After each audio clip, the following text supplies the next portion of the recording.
திரைக்கடல் நேயர்களுக்கு வணக்கம். இன்னைக்கு வீடியோவில் நம்ம என்ன பார்க்க போகிறோம்னா, தலைவர் 171 டைட்டில் டீசர் விட்டாங்க. அதோட டைட்டில் என்னங்கிறதையும் ரிவீல் பண்ணிட்டாங்க.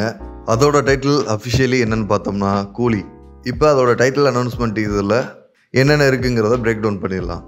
முதல்ல ஒரு ஹார்பரை காட்டுறாங்க. அதுக்கப்புறம் ஏதோ ஒரு ஃபேக்ட்ரி செட்டப்பில் இருக்குது. வீடியோ ஃபுல்லாக பிளாக் அண்ட் ஒயிட்டில் இருக்குது. அதுக்கப்புறம் நிறைய கோல்ட் ஸ்மக்கிள் பண்ணுற மாதிரி காட்டுறாங்க. அதில் மட்டும் கோல்டு மட்டும் கலரைஸ் பண்ணி வச்சுருக்காங்க. அப்புறம் ஒருத்தர் கால் பண்ணி இன்ஃபார்ம் பண்ணுறாரு, இந்த மாதிரி நம்ம செக்யூரிட்டிலாம் ப்ரீச் பண்ணிட்டு ஒருத்தன் உள்ளே வர்றான் அப்படின்ட்டு, அவனை பார்த்துக்க அப்படின்ட்டு ஒரு வார்னிங் மாதிரி வருது. உடனே எல்லாரும் கையில் கிடைக்கிற ஆயுதங்கள்லாம் எடுத்துகிட்டு ரெடியாகிறாங்க. ஆனால் வெப்பன்ஸ் எல்லாம் ரொம்ப வித்தியாசமாக இருக்குது. ஜாய்ஸ்டிக்கு கீபோர்ட்லாம் வச்சுருக்காங்க. ஒருத்தர் கை ஃபுல்லாக வாட்சோட வெளில போயிட்டு டோரை லாக் பண்ணுறாரு. ஒரு பைக் சவுண்டு கேட்குது. அதுக்கப்புறம் அடி வாங்குற சத்தம் கேட்குது. அப்புறம் நம்ம சூப்பர் ஸ்டார் என்ட்ரி அடுத்து பறக்க விடுறாரு வழக்கம் போல். அதுக்கப்புறம் அந்த சூப்பர் ஸ்டார் டைட்டில் ஃபாண்ட்டை போட்டு ஆரம்பிக்கிறாங்க. அந்த ஃபாண்ட்டு பார்த்தீங்கன்னா யூஸ்வலாக இருக்கிற ஃபாண்ட்டு தான். ஆனால் இங்கே கதைக்காக சிவப்பு கோல்டு கலரில் மாற்றிட்டாங்க. அதையும் அப்படியே அந்த வாட்ச் அவர் கழுத்தில் மாட்டி இழுத்துட்டு வர்றாரு தரன்னு. ஒவ்வொரு டெக்னீஷியன்ஸ் நேமையும் போடுறாங்க, படத்தில் யார் யார் ஒர்க் பண்ணுறாங்கிறத. இது வரைக்கும் கோல்டு கலர் மட்டும்தான் கலரைஸ்டாக காட்டிட்டு இருந்தாங்க. ஆனால் அப்புறம் அந்த பிளட்டோட ரெட் கலரையும் கலரைஸ்டாக காட்ட ஆரம்பிச்சிட்டாங்க.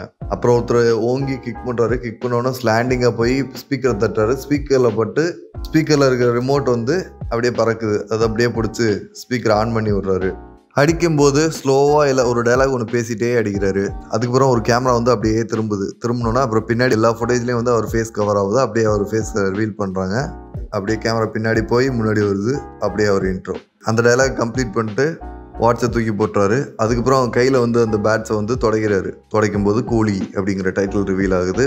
மல்டிபிள் லாங்குவேஜில் அதை போடுறாங்க. ஸோ ஆப்வியஸாக இது பேன் இண்டியன் படம். கடைசியில் அந்த கோல்டு அப்புறம் அந்த பணத்தை மேலாம் படுத்துக்கிட்டு விசில் அடிச்சு யாரோட காலுக்கோ வெயிட் பண்ணுற மாதிரி இருக்குது. அந்த வான் பண்ணுறவர் கால் பண்ணுறாரு. என்னடா யாரையுமே ஃபோன் அடிச்சா எடுக்க மாட்டேங்கிறீங்க, என்ன முடிச்சிட்டிங்களா இல்லையா அப்படின்னு கேட்குறாரு. முடிச்சிடலாம் அப்படின்னு சொல்கிறாரு. இதில் ஸ்டோரி என்ன நம்ம கெஸ் பண்ணலாம்னு பார்த்தோம்னா, இது எல்சியூ கிடையாது. ஸோ இதை நம்ம அதோட கனெக்ட் பண்ண தேவையில்லை. ஆல்ரெடி லோகேஷ் சொல்லியிருக்காரு என்னன்னா, என்னோட நெக்ஸ்ட் படத்தில் ட்ரக்ஸு எதுவுமே இருக்காது அப்படிங்கிற மாதிரி. ஜெயிலில் சிலை கடத்தல் பண்ணியிருந்தாங்க. இதில் போதைப் பொருள் கடத்தல் கிடையாது. இதில் தங்க கடத்தலாக இருக்கும்னு நினைக்கிறேன். Anirudh music, Anbariv action. First இந்த படத்துக்கு கமிட் ஆனது மனோஜ் பரமஹம்சா தான். அப்புறம் ஏதோ இஷ்யூனால அவர் வெளியே போயிட்டு அப்புறம் விக்ரம் படத்தில் ஒர்க் பண்ண கிரீஷ் கங்காரன் இந்த படத்துக்கும் ஒர்க் பண்ணுறாரு.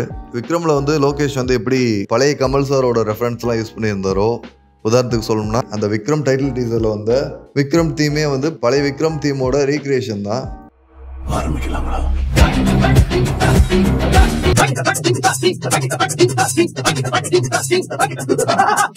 அதே மாதிரி இங்கேயும் ஒன்று பண்ணியிருக்காங்க.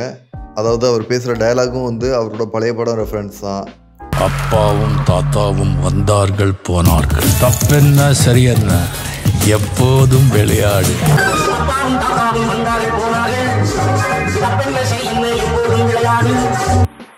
அப்பாவும் தாத்தாவும் வந்தார்கள் போனார்கள், நீ ஒன்னா போடுவேன், நான் ஒன்னா போடுவேன், தப்பென்ன சரி என்ன, எப்போதும் விளையாடு. ஆனா பாவி என்பார்கள், தப்பாக நினைக்காது, எப்பாவது போனாலும் இன்பத்தை தள்ளாத. சோறுண்டு, சுகமுண்டு, மது உண்டு, மாடு உண்டு, மனம் உண்டு என்றாலே சொர்க்கத்தில் இடம் உண்டு போனா. அந்த டிஸ்கோன்னு அனிருத் வாய்ஸ்ல வருதுல்ல, அந்த தீம் சாங்கும் இளையராஜா கம்போசிஷன்ல ரஜினியோட பழைய சாங்கோட ரீக்ரியேஷன் தான்.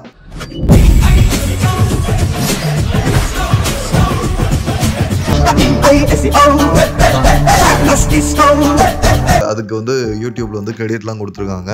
இது வரைக்கும் டைட்டில் டீசர்ல ஏதாவது ஒரு டைலாகோட சொல்லி முடிக்கிற மாதிரி இருக்கும். ஆனா இந்த டீசர்ல எடுத்த டீசர் ஃபுல்லாவே நம்ம சூப்பர் ஸ்டார் பேசுறாரு. இதுல பிளாக் அண்ட் ஒயிட்டுங்கிறதுனால அவரோட லுக்கு என்னங்கிறதுலாம் நமக்கு பெருசா ரிவீல் ஆகல. அந்த டெனிம் ஷர்ட்டு, அப்புறம் காதில் ஸ்டட் போட்டிருக்காரு, அப்புறம் வித்தியாசமா ஒரு செயின் போட்டிருக்காரு. ஸோ என்ன மாதிரி ரோல் பிளே பண்ண போறாருன்னு தெரில. அவரோட இன்ட்ரோவுக்கு முன்னாடி ஒரு பைக் சவுண்ட் ஒன்று கேட்டுச்சு. ஸோ மாஸ்டர் படத்தில் விஜய்க்கு ஜேடி கேரக்டருக்கு ஒரு கார் ஒன்று ட்ரெண்ட் செட்டிங்காக கொடுத்துருப்பாரு. அந்த மாதிரி வித்தியாசமாக ஒரு பைக் ஒன்று சூப்பர் ஸ்டார் இந்த படத்தில் வச்சுருந்துருக்கலாம். கடைசியில் ஷூட் விரைவில் ஆரம்பம் அப்படின்னு போட்டு முடிக்கிறாங்க. ஸோ அந்த டீசர் ஃபுல்லாகவே பிளாக் அண்ட் ஒயிட்டில் தான் இருந்துச்சு.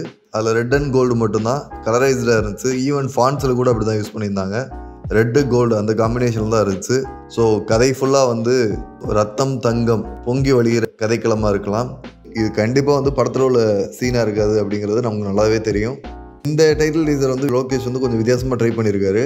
லோகேஷ் சொல்லியிருந்தாரு, இது வரைக்கும் பார்க்காத ரஜினி சார் இந்த படத்தில் காட்ட ட்ரை பண்ணுறோம் அப்படி மாதிரி சொல்லியிருந்தாரு. ஆனால் இந்த டீசர் பார்த்த வரைக்கும் நமக்கு அப்படிலாம் எதுவும் தோணலை. வழக்கம் போல் வர்றாரு, அடிச்சு பறக்க வர்றாரு. அவரோட லாஃபிங் ஸ்டைல் கொண்டு யூஸ்வலாக என்ன பண்ணுவாரோ அதை தான் பண்ணுறாரு அப்படிங்கிற மாதிரி இருக்குது. வெயிட் பண்ணி பார்க்கலாம். உங்களுக்கு இந்த கூலி title teaser Vikram title teaser இல்லை லியோ டைட்டில் டீசரோட ரொம்ப பிடிச்சிருந்துச்சா என்ன ஏதுங்கிறத கமெண்ட்ஸில் சொல்லுங்கள். Okay, that's it. நெக்ஸ்ட் வீடியோவில் பார்க்கலாம்.